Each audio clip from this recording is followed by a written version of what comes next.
I don't have to validate my opinion to you. What have you done? Educate the viewers. I just gave you facts. You're giving me bullshit. But you ain't suck and you ain't black. So I can't contribute? What groups have you stood up for that you're not related to?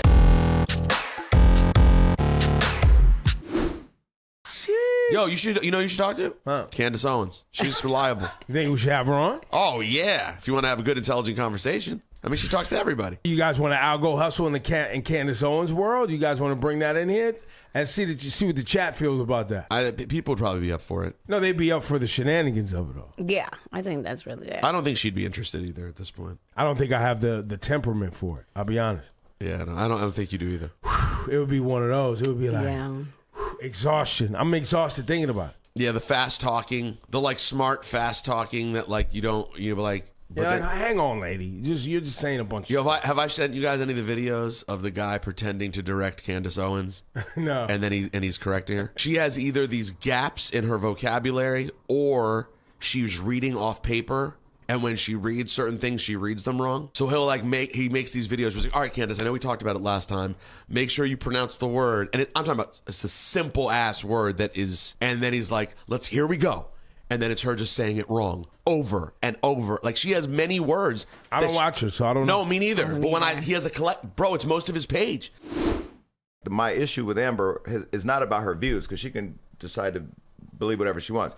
It's that she was trying to convert me to MAGA, like calling me, like pressuring me to believe in MAGA and believe in Trump and that's why I didn't. I mean, I feel bad, but that's why I didn't really have the conversation, because I knew where it was going to go, and it's like, I don't want to do this. Yeah. I love you, but I don't know what's going on, and I don't want to do this. So I said the same thing. And neither one of y'all was like, "What the fuck are you talking about?" Like, nobody was like, "Yo, this isn't your lane. You don't know what the fuck you're talking about. You're being led astray. What are you trying to? Who you trying to get pardoned? What trying to deal you trying to cut? And why you want me? Like, what my the real fuck life is going on? Nobody. Podcast. Like, I'm not. Amber's a smart girl. I have real people in my life that voted for Trump, and I'm still talking to them just like this. You're an idiot. What the fuck? Yeah, but they didn't become public surrogates. It's a lot. There's a definite difference for me.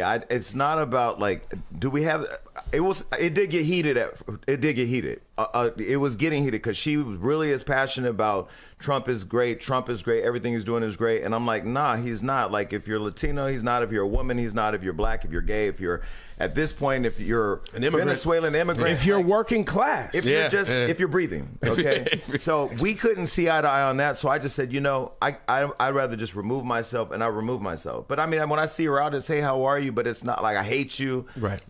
Speaking at RNC, I mean, that was probably crazy, but that's her life. I don't know if she's getting a bag or pardons or what, but I don't know. Pitchfork. Great album. Is catching a lot of attention after giving Chris Brown's album, Brown, a 1.3 out of 10. That's the rating. 1.3. Nah, that's hate. Out of 10. And they tweeted. Wait. Bad? They tweeted and said, this album is a real piece of shh. Nah, that's algo hustle. Whoever did that is straight algo. That's clickbait. You're playing to the anti-Chris algo. They called the 27-track project soulless and hit chasing. I just can't believe they called it a real piece of ish. So, well, listen. That's strong. Was there one specific writer? Everyone just keeps saying it's Pitchfork. Who wrote the article? Alphonse Pierre. All right, well, Alphonse Pierre. Alphonse Pierre is not a fan of Chris Brown, clearly, and had and listen, maybe he just purely thought it was a piece of dung. That right there's too far. Out of 10, it's 1.3. What do you think it is? Do you think it's like a 7, 8? It's a strong 7.5, 8. Speaking of MS now, Matt Al had something moving around last week that was popping up a lot on my algo. Clip 4. We are now about 16 months into what has been from day one a concerted and intense targeting of black Americans specifically. On his first full day in office, he proclaims war on diversity efforts. Not only in government, but in any institution in the country over which he can exert leverage. He then immediately started firing some of the highest profile black public officials in the whole U.S. government, seemingly regardless of any other thing about them. Elon Musk then started just lopping off huge swaths of the federal government. The largest and most egregious cuts targeted federal agencies that employed a disproportionate number of black employees. Nothing had moved backwards in the federal government for black Americans this quickly or this most far in over 100 years, since Woodrow Wilson came in 1912 and resegregated the federal workforce. You guys, these are white supremacists. This is how it works. And I want to go back to what you were saying about like seeing protests. I'm on the other side, actually. I think our unity comes in silence this time. I think how we move this time is not about them seeing us collectively gather. Because a lot of the ex-Trumpers ain't gonna, the people who might be being like, I'm not too good with this, aren't gonna be those people. Well, not only that, but it's also, they're studying our behavior. And so then they have counter moves on counter moves. They have the banks, they have the resources, they have the backing. All we have is the numbers. Can't just put all our cards on the table. If you avoided ordering one of the gold Trump phones, you did the right thing, and you don't get this. Congratulations. Have you seen this story, Rosenberg? Just last night when you sent it, I vaguely remember these coming out, but I had not heard an update. Oh, I remember. This is from Ari Melber and the family over at MS Now. Hey, Trump supporter here. This goes out to Don Jr. and Eric. Where the f*** is my phones? 4 gold Trump phones in the summer. Now we can't get any f***ing updates on them. This latest grift involves the Trump family's business failure to deliver promised Trump phones after getting down payments on them from a lot of customers. Well over 500,000 people each paid a $100 deposit to get in on the planned and promised Trump phone. Not a single confirmed customer, though, has gotten one. By the way, it's very American. It is exactly what people who paid for it deserve. A, Trump has a history of scamming people. That name is tied to scams. You're looking at a president who's a complete failure in so many ways, and you still threw your money at it. Purity doesn't guarantee anything, so good luck.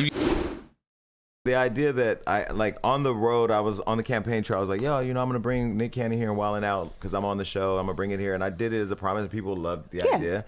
So when I got in and saw our facilities are underutilized, we're spending $4 million a year in taxpayer money to keep these facilities open, and there's no business. I'm like, okay, I'm gonna do this. So Nick brought it. Staff used an approved fund to give him $50,000 to mitigate some of the risk.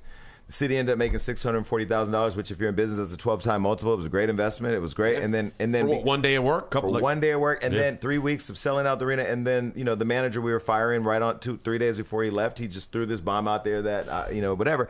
It's different because I think they're also learning that I'm not a normal politician in the community that's working at the school. You put it out there in the national news and TMZ and everybody's calling and it's a thing. We're like, now how do you fix that? So then they spent $50,000 investigating to prove I did nothing wrong, and then now a waste of money. Taxpayers are pissed. But then it's like, yo, this is politics. So I had to get out my feelings. I'm not above the drama we see every day in politics. And you're a gay black man, so it's not surprising to see them coming for you. That's the establishment. They're still doing it. They're putting out. Aren't they sending out text messages right now saying openly gay politicians, and taking shots at you in that way? That's something I literally saw this week. About me? Yeah. Oh, really? Oh, yeah. I mean, I fly at such an altitude, I don't see that shit. You know what I mean? I'm not in the gutter with that trash. They can say whatever they want. I mean, obviously, I've talked about all types of things on my podcast, and I still do.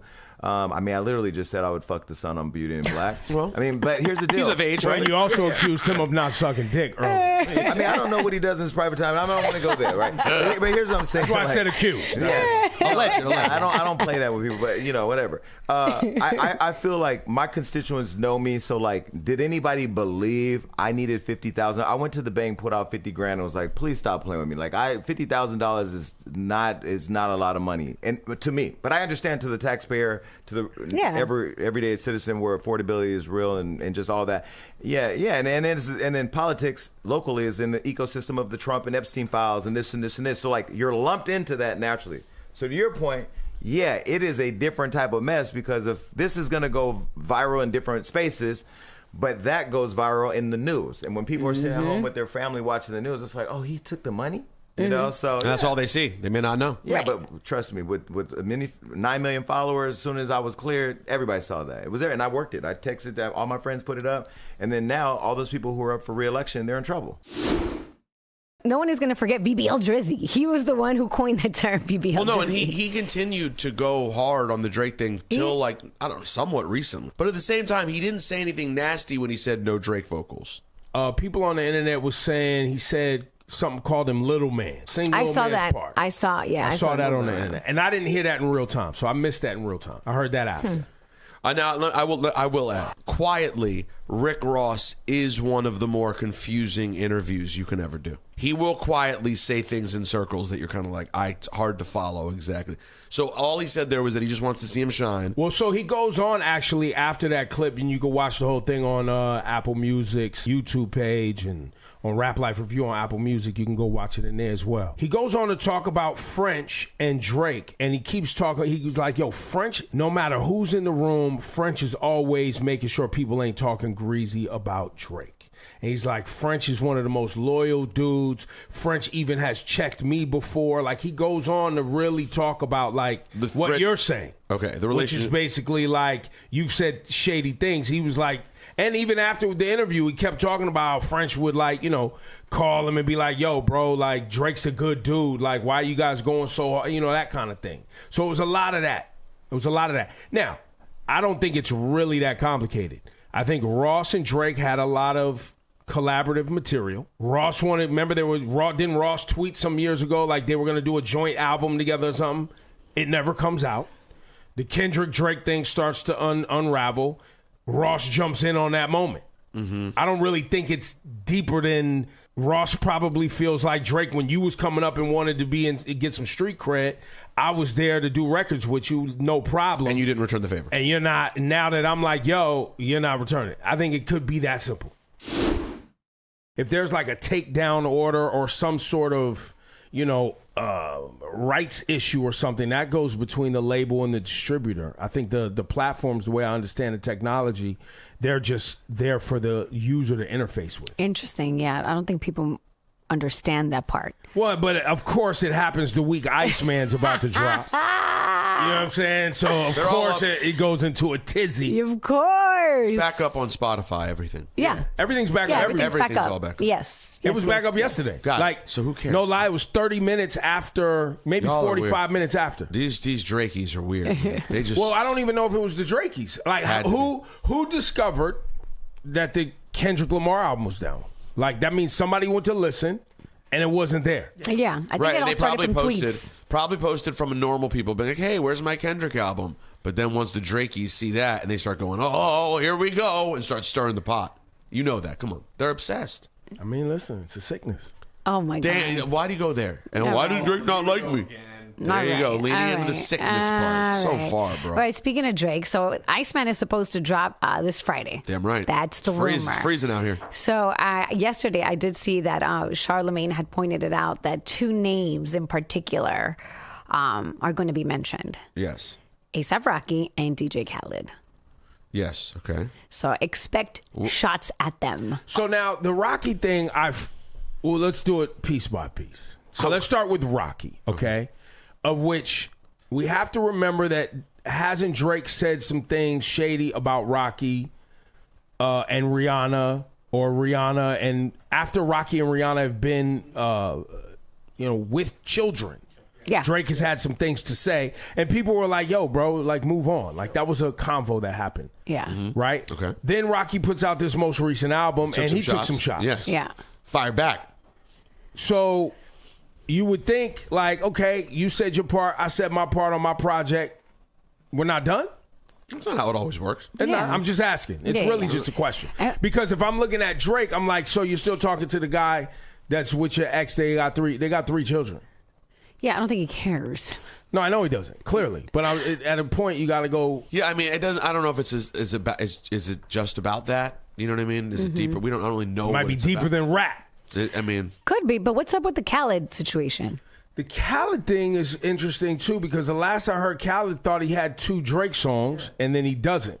So maybe something happened behind the scenes that we don't know about, or I don't know about. Am I wrong? But throughout the battle, I didn't see Khaled never said anything. Yeah, he didn't say anything or take a side. I don't know if you know this. Khaled is known for a lot of things. Wading into controversial waters is not one of them. Correct. The Usher thing was not it on the Kevin Hart. Nah, man, not his fault. Yo, that badly produced. Like, that was just the start of it was just not funny. The Usher, Tom Brady. The start of the show was just like a womp womp to me. Oh, that sucks. It gets better. It gets better once they get into the show and it has some ups and some downs. Okay. But like, you should. It's not Usher's fault. Usher's funny. He comes out and he does Let It Burn, blah, blah, blah. But and with like changed lyrics to like fit the roast and kind of going at Kevin Hart. But Kevin Hart then comes out and is ad-libbing and yelling at him as he's doing it, and it just feels like very forced and not in the spirit of a roast. Too planned, I guess. I'll tell you what, though. I am... Pessimistic P. I am pretty surprised about the amount of negative feedback towards Kevin Hart specifically after the roast. Why are you surprised by that part? People are blaming him for certain things that happened at the roast, like things comedians say. Well, ultimately, he's choosing who's going to be at his roast. Right. With Netflix, I assume. Yeah. And then I saw headlines that were like about, his movie company and the finances of his, like there's this kind of like anti-Kevin Hart motion. I didn't know was out there like that. I just saw a lot of people upset that he, quote unquote, allowed people to tell certain jokes, but I don't think it's a roast. I don't think he allows. He doesn't approve what he does is approve the talent. And he did approve talent, most notably Tony Hinchcliffe, who people think is at the very least okay with racism. Right. You even said that yesterday. You were like, I'm not into this guy. Didn't like the jokes. I don't like the Hinchcliffe thing. I don't like his delivery. I don't think he's a talented comedian. Some people think he's hilarious. I think the way he plows through jokes is not funny. It's not for me. And he's done so many things that are like questionable. And then nah, bro. Like I'm good. I'm good. I'm not saying he's evil or the biggest problem in our country, but right. I don't know if you're honoring Kevin Hart if you needed that. But again, Tony Hinchcliffe's Kill Tony is on Netflix. I don't know if you know this. There was a part at the end of the Kevin Hart thing, God bless him, where Kevin shouted out his sponsors. Yo, I couldn't tell if this was meant to be a joke or not. It goes on for guys. He's like, I want to thank my partners. These are like his big sponsors. We're talking like 20 brands that he goes to. Gigantic. One after another. After Chase, JP Morgan, this car dealership, this drug, this alcohol. It goes on and on. So Kevin's about that guap. Everyone knows that. He's doing it with Netflix, who does the roast thing. They have Kill Tony. Well, and Kevin Hart, that's what he does. That's what his business is. What's the Kevin Hart comedian show where he's like finding comedians? What's it called? Funny AF. He's got a show on Netflix too. Like it's just it's all a Netflix commercial. The whole thing. Yeah. So I guess you have the right to be mad at him if but at the same time, why would you be surprised? Why would you even watch it? That's what it is. And you know what? Thinking I guess I've seen so many roasts where I was not into the jokes. That's my expectation. I've seen so many roasts where I was like, yeah, that's not funny. I wouldn't joke about that. I don't like that. It's not a roast, in my opinion, if there's things up there that everyone thinks is funny. If I feel you're a culture vulture, if I feel like you don't understand, as a black entrepreneur in media, independent media, you'll understand now. Cool, I'm gonna have that opinion, but I would say it. I don't know why you're telling another person. Why are you having this clown on your show? Because it's their show. Fair enough. It's their show. At that point, I was offended that you had left our show after a good conversation that I thought was cool and talk shit. Okay. So that's it. Got it. Okay. And then, but hold on, but not that's not it. Then you went on Drink Champs and spent 15 minutes basically calling me a privileged suburban culture vulture. You knew everything about my life, apparently, and what my journey was. GPT, so you have to respect the research. No, I did. No, listen, but I was just curious what it was a lazy way to attack me. Like you have the right to not like me. You have the right to think I was a dick to you. Totally fair game. And I appreciate a culture vulture because I know the people who really do what that is. Pull from this culture, from hip hop, black culture, make their living off of it while not contributing back to it. You made that up about me without any real information. Okay. You knew it just sounded good and people would believe it. Well, it's because you're white. Because a white guy named Rosenberg, call him a culture vulture. My mama white, so that's lazy. That's as lazy assessment. It's not because you're white. It's because that was my opinion, and that's what I felt. What are you basing it on? Well, I don't have to validate my opinion to you. No, I don't. Publicly labeled me. You publicly labeled me. Why did you publicly label me? Do you believe your dogs are ugly? No, my dog's adorable. Okay, so then there's another dispute, right? You get the right to choose what you believe about your dog. This is not but like I'm asking you reasonably why you chose to go with culture vulture for someone like me. I mean, you literally just defined it for and the why audience. Is that me? Wait, but you just defined it. So why is that me? So why is it not? Because what have you done? What have you done? And maybe this educate me, educate the viewers, educate the. My audience knows. They do know. Well, I saw mixed reviews. Okay. Okay. And so, but that's the thing about the internet. Somebody's going to watch this interview and go, we love what Jason's saying. And somebody's going to say, we believe in what Rosenberg is saying. There's going to be people like Nori, who's a fan and who knows your history in the podcast game, who's going to defend certain things. And then he didn't that day, but yes, he does love me, for sure. And then there's that, right? So like, Well, Nori loves clip hustling.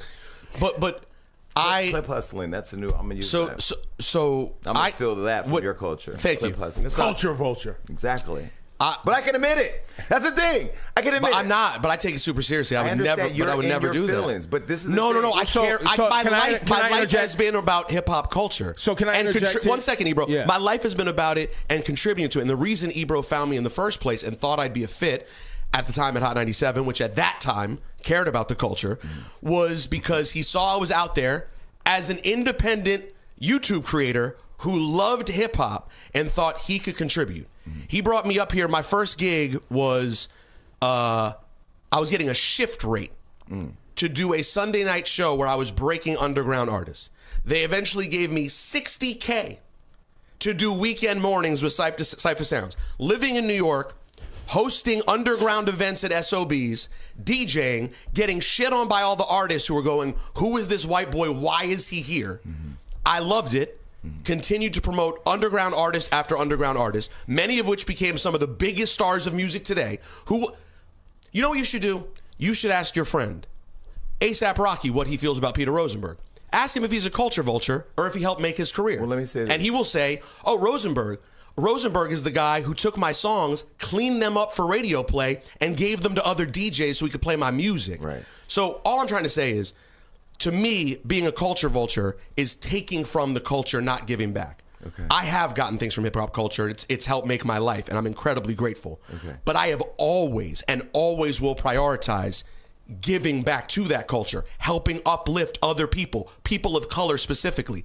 That will always be a part of my life. So when you just lackluster throw out culture vulture, yeah, man, on a big platform like Drink Champs, and you have a big voice, and by the way, you're a very entertaining, charismatic talker, it sounds really good, yeah, that's some hurtful shit to say about someone. Okay. That's not who I am. Okay, so I'm going to just say this.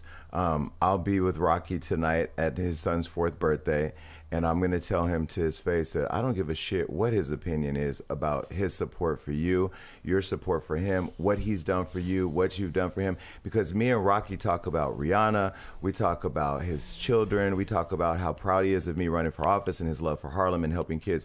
We don't talk about you or anybody else. So, hold on, I didn't interrupt you. So I just said, you're saying bullshit. Wait, do you want I just said meaningful content. You're talking bullshit. Do you want me to respond, or do you want right now you're just showing off about you being friends with Rocky. I don't give a shit. No, you told me, you invited me. And I'm giving you, I just gave you facts. You're giving me bullshit. You invited me to talk to my friend about you. Yeah. And I'm telling you that I'm not going to do that because his opinion of you does not matter to me.